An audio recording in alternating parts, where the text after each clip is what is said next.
సరే అలాగే బ్రహ్మ ముహూర్తం. ఈ బ్రహ్మ ముహూర్తం గురించి మనం చాలా విన్నాం, చాలా చెప్పుకుంటాం. కానీ చాలామందికి కూడా ఈ బ్రహ్మ ముహూర్తం అంటే ఏంటి? ఏ టైంకి ఈ బ్రహ్మ ముహూర్తం స్టార్ట్ అవుతుంది? బ్రహ్మ ముహూర్తంలో లేవడం వల్ల దైవ శక్తి కావచ్చు, దైవ అనుగ్రహం కావచ్చు, ఇవన్నీ కూడా ఎలా ఉంటాయనేది చాలామందికి కాస్త అవగాహన అనేది తక్కువ ఉంటుంది. సో, బ్రహ్మ ముహూర్తం అంటే ఏంటి? దానివల్ల కలిగే ప్రయోజనాలేంటి? దైవ శక్తి మన మీద ఏ విధంగా ప్రభావం చూపిస్తోంది? దానికి సంబంధించిన వివరాలు మా ప్రేక్షకుల కోసం మీ మాటలో అదే ఒకసారి. తప్పకుండా ఇందాక మనం హ్మ్. మాట్లాడుకున్నట్టుగా సూర్యోదయానికి సుమారుగా 45 నిమిషాల ముందు నుంచి దాన్ని బ్రహ్మముహూర్తం అంటారు. హ్మ్. సో ఆ సమయంలో మనం నిద్రపోవటం ఏమాత్రం కూడా మంచిది కాదని పెద్దలు చెప్తున్నారు. హ్మ్. సూర్యుడు లేచే సమయానికి కనుక మనం సూర్యుడికి అర్ఘ్యం విడవడం కానీ, లేదా సూర్యోపాసన చేయటం కానీ, సూర్యుడిని తలుచుకుంటూ మన పూజా గదిలో మనం చేసే ప్రక్రియ, మనం కేవలం బయటికి వెళ్ళి సూర్యుని చూడటం, దాని ద్వారా సూర్యరశ్మి మనని తాకడం ఒకటే కాకుండా, హ్మ్. సూర్యరశ్మి కిటికీల ద్వారా, తలుపుల ద్వారా, గాలి ద్వారా అది ప్రపంచమంతా కూడా వ్యాప్తి చెందుతుంది. కాబట్టి ఆ సమయంలో మనం లేవడం వల్ల ఆ కిరణాలలో ఉన్న శక్తి మన మనోబుద్ధికి తగిలి మన ఆలోచన విధానంలో పరిపక్వత రావడం, మాటలో ఒక రకమైన కుదురు రావడం, ఆలోచనలో ఒక రకమైన కుదురు రావడం, మనలో ఉన్న అలజడి క్రమక్రమేణా అది తగ్గుముఖం పట్టడం మనం అనుభవపూర్వకంగా చూడగలుగుతాం. హ్మ్. మనం ముందు ముందు రోజుల్లో కూర్చున్నప్పుడు 40 నిమిషాలు 45 నిమిషాలు ఒకవేళ పూజ చేస్తున్నా కూడా మనలో ఒక రకమైన నిలకడ స్వభావం ఉండకపోవడం గమనించే అవకాశం ఉంది. 45 నిమిషాలు మన మనస్సు అటు పరిగెత్తి ఇటు పరిగెత్తి దాని గురించి దీని గురించి, ఆ రోజు మనం కలవబోయే వ్యక్తి ఏ విషయాల గురించి మాట్లాడాలి అన్నది సడన్గా మనకి తలంపుగా వస్తుంది. మనం చేసే ప్రయాణం గురించి వెళ్ళే మీటింగ్ గురించి తలంపు వస్తూ ఉంటుంది.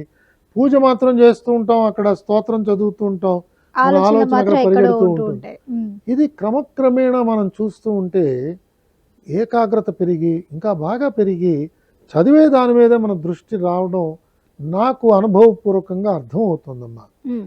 సో ఇది మనం గ్రాడ్యువల్గా ఎక్కువ రోజులు ఈ విధంగా ఈ ప్రక్రియని మనం పాటించగలిగితే తప్పకుండా మన ఆలోచన విధానము, మాట్లాడే విధానము, అలాగే ఎదుటి మనిషిని తొందరపాటుతనంతో వారిని మనం హింసించే మాటలు మాట్లాడకుండా కొంచెం నిదానం మనలో రాగలిగితే హ్మ్. సంభాషణ ఇంకా మృదువుగా చేసే అవకాశం ఉంటుంది.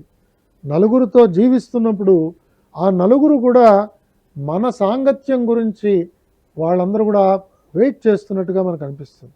ఈయనతో కొంతసేపు కూర్చుంటే బాగుంటుంది కదా అని వాళ్ళలో కూడా ఒక ఆలోచన బయలుదేరుతుంది. హ్మ్. ఎప్పుడైతే మన గురించి నలుగురు మనని ఆశిస్తున్నారో, మన సాంగత్యాన్ని కోరుతున్నారో, మనం ఒక మెట్టు ఎక్కినట్టుగానే మనం భావించుకోవాలి ఖచ్చితంగా. కదమ్మా. మనం అంత హ్మ్. దూరం నుంచి వస్తుండగానే ఎందుకైనా మంచిదని వాళ్ళు పారిపోతున్నారు అనుకోండి, దాన్ని బట్టి మనకు అర్థమవుతుంది వాళ్ళెవరికి కూడా మన సాంగత్యం అవసరం లేదు.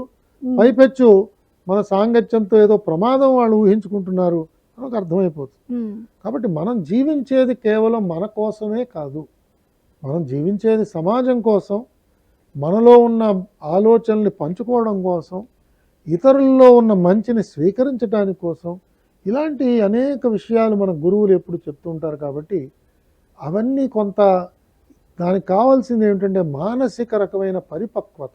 హ్మ్. మన మైండ్ని మనం జాగ్రత్తగా ఒక వ్యవసాయ భూమికి ఏ రకంగా అయితే రైతు చేస్తాడో మన మనస్సును కూడా జాగ్రత్తగా ఆ రకంగా ఎప్పటికప్పుడు పదునుగా చేయాలి. వర్షం ఏమన్నా ఒక చిన్న వర్షం పడ్డా కూడా ఆ చినుకులన్నీ భూమిలోకి ఇంకిపోయేటట్టుగా రైతు చేస్తాడు. కాబట్టి మనం కూడా ఆ విధంగా చేయగలిగితే ఎవరైనా ఒక మాట ఒక వాక్కు మాట్లాడంగానే ఆ వాక్కు వెంటనే మనకి లోపలికి వెళ్ళిపోయేటట్టుగా ఉండాలి. దాని సారాన్ని గ్రహించే స్థితిలో కనుక మనం వెళ్ళగలిగితే అనేక విషయాలు ఇంకా బాగా తెలుసుకోవచ్చు. ఒక జీవిత కాలంలో 2-3 జీవితాల్లో కొంతమంది సంపాదించిన పరిజ్ఞానాన్ని మనం సంపాదించగలుగుతాం అనే ఒక ఆలోచన కూడా నాకు అప్పుడప్పుడు కలుగుతుంది. కాబట్టి ఈ ప్రాతకాలం బ్రాహ్మీ ముహూర్తంలో నిద్ర నుంచి లేవడం వల్ల ఈ విషయాలన్నీ వస్తాయి. అలాగే లేవంగానే మనకు అనేక చోట్ల గురువులు చెప్తూ ఉంటారు, మనం ముందు మన తల్లిదండ్రులని జ్ఞాపకం చేసుకుంటాం, ఉమ్, వాళ్ళకి నమస్కారం చేసుకుంటాం, వాళ్ళ ఆశీస్సులు కోరుతాం, మనం సూర్యభగవానుడికి నమస్కారం పెట్టుకుంటాం, గురువులకి నమస్కారాలు పెట్టుకుంటాం, తర్వాత మన కన్న మాతృభూమికి దండం పెట్టుకుంటాం, పాదాలు మోపే ముందు తల్లి నేను పాదాలతో తాకుతున్నాను క్షమించు అని భూదేవికి మనం నమస్కారాలు పెట్టుకుంటాం. ఆ విధంగా ఎప్పుడైతే మన దిన దినచర్యలను ప్రారంభిస్తామో అదొక రకమైన విజయ మార్గంలో వెళుతుంది, ఆనందభరితంగా ఉంటుంది. అప్పుడప్పుడు కొన్ని అనుభవాలు వస్తుంటాయి, మనం ఆశించింది జరగదు. ఉమ్, ఆ పరిస్థితిలో కృంగిపోకుండా, ఇప్పుడు మనందరికీ కూడా ఉగాది పచ్చడిలాగా తీపి వగరు అన్నీ కలిసే వస్తుంటాయి, పులుపు తీయదనం. కాబట్టి ఆ అనుభవాల్లో కొన్నిసార్లు ఎక్కడో మనకి అసంతృప్తి కలుగుతుంది, మనం అనుకున్నది జరగట్లేదు, మనం అనుకున్నట్టుగా ప్రభుత్వం నుంచి ఏదో ఆదేశం రాలేదు, మనం అనుకున్నట్టుగా మనకి ధన సహాయం ముట్టలేదు, అనుకున్నట్టుగా మన ఇంట్లో ఎవరిదో వివాహం జరగలేదు, అనుకున్నట్టుగా మనం కడదాం అనుకున్న భవనం కట్టలేకపోతున్నాం, ఏదో ఒక సమస్య. ఎలా దాన్ని స్వీకరించాలి? స్వీకరించినంతసేపు మనసులో వికారం చెందకుండా ఒక రకమైన ఆత్మవిశ్వాసంతో రేపటి కోసం ఎదురు చూద్దాం, ఇవాళ సరే అంత బాగాలేదు రేపు బాగుంటుంది అనే ఒక ఆత్మబలాన్ని చేకూర్చడానికి కూడా ఇలాంటి అలవాట్లు దోహదపడతాయని నేను భావిస్తున్నాను. ఉమ్, అలాగే సార్.